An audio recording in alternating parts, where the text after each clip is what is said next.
Today is Friday, July 19. I'm Pastor Michael, and this is Wilderness Wanderings. Today our text comes from Ruth 1. Return home, my daughters. I am too old to have another husband.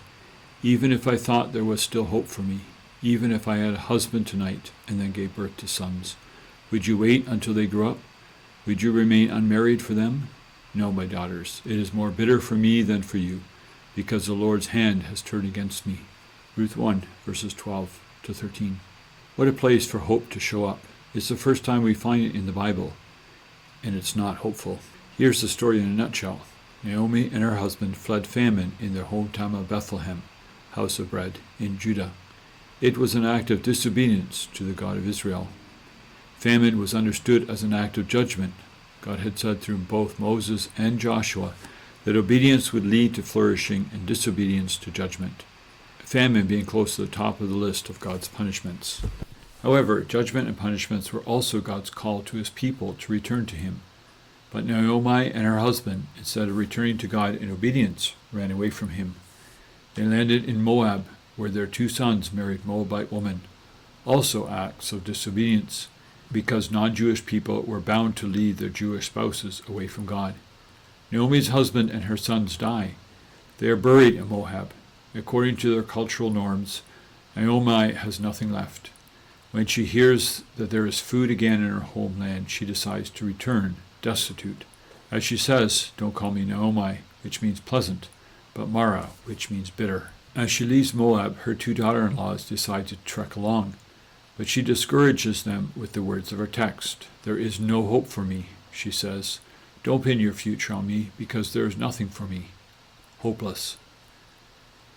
Maybe we wouldn't dare to put it as strongly as Naomi, yet many of us have had such feelings. Loss of all sorts causes hopelessness to well up in us. We have a sense of what Naomi is experiencing. But Naomi had it wrong. Her life was not hopeless. Why not? Because God was still around. The beauty of Naomi's story is that God is in the shadows. He doesn't do anything on page. He is only referred to in the common greetings among the Israelites. The Lord be with you. The Lord bless you. It's like he's hiding in the corners, hidden by shadows. But he is there, and he's at work. At the end of the story, Naomi bounces a grandson in her lap, and that grandson becomes an ancestor of Jesus Christ. God saved Naomi from bitterness, enabling her to laugh again. Sarah once laughed in disbelief. Naomi's laughter is filled with newfound faith and hope. I'm reminded of Psalm 126. Our mouths were filled with laughter, our tongues with songs of joy. Then it was said among the nations, the Lord has done great things for us. Those who go out weeping, carrying seed to sow, will return with songs of joy, carrying sheaves with them. Verse 2 and 6. Jesus is our Savior. He takes our bitterness and fills our mouths with laughter. He is our hope. Naomi's story is given to encourage our faith, to fill us with hope. It reminds us that God has never failed his promise to be with his people. So let's look in the corners and the shadows to find God at work. Let's see how God is our hope. As you journey on, go with the blessing of God.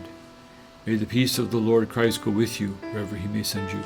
May he guide you through the wilderness, protect you through the storm. May your day end with rejoicing at the wonders he has shown you. May you rest in his provision as he brings night and then new dawn.